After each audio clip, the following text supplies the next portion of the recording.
The Minotaur was one of the most famous and gruesome monsters in ancient Greek mythology, usually portrayed with the body of a man and the head of a bull. Born from the unnatural union of Pasiphae and the Cretan bull, the Minotaur resided at the center of the labyrinth, designed specifically to hide him from view at the request of Pasiphae's husband, Minos. With the help of their daughter, Ariadne, Theseus, the greatest Athenian hero, eventually managed to kill the Minotaur. The birth of the Minotaur.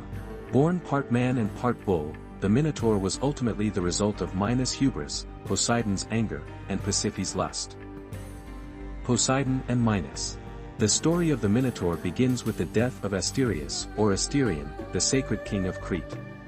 Since he was childless from his marriage with Europa, Minos, one of Europa's children with Zeus and a stepson of Asterius, assumed the right to the throne, declaring to his rivals that this was the supposed will of the gods.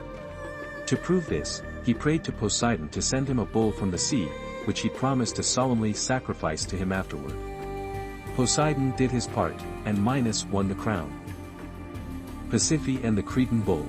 However, the bull, all white, virile and mighty, was just too beautiful to be slaughtered, and Minos decided to sacrifice a different one in his place. Short-tempered by nature, Poseidon was angered by this act, so much so that he made Minos' wife, Pasiphae, fall in love with his gift, the Cretan bull.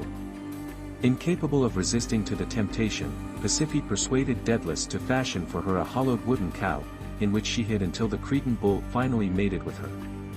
The Minotaur, named Asterius at birth after his grandfather, was the anomalous offspring of this unnatural union. The Minotaur was consigned to the depths of Daedalus' labyrinth, where he was fed with the flesh of Athenian youngsters. The labyrinth. Needless to say, Minos was appalled by the sight of Pasiphae's offspring, and soon after the Minotaur's birth, to cover his disgrace, he ordered Daedalus to build a structure so elaborate that not only it would make it impossible for the monster to leave it, but it would make it difficult for anyone going inside it to find his way out. Daedalus devised a plan for a vast underground maze of hallways and passages we now know as the labyrinth.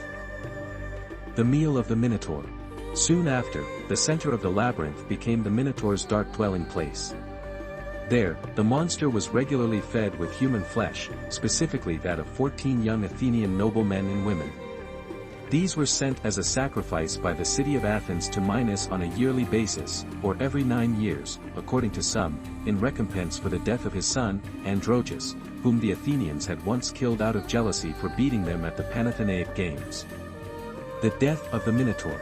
Theseus, the founding hero of Athens, wasn't someone who'd turn a blind eye to the sufferings of his fellow citizens. So, when the time for the third sacrifice came, he volunteered to go to Crete. Fortunately for him, Ariadne, Minos' daughter, fell in love with him and decided to help him to the best of her knowledge. She begged Daedalus to tell her the secret of the labyrinth, until, finally, the master craftsman caved in. At his advice, Ariadne gave Theseus a ball of thread, which the hero used to navigate himself inside the structure, comforted by the fact that he would always be able to find his way out. Finally, at the center of the labyrinth, Theseus came across the Minotaur and, after a long and exhausting fight, whether with his bare hands or a club, he finally managed to overpower the vicious monster. Both Crete and Athens were finally freed.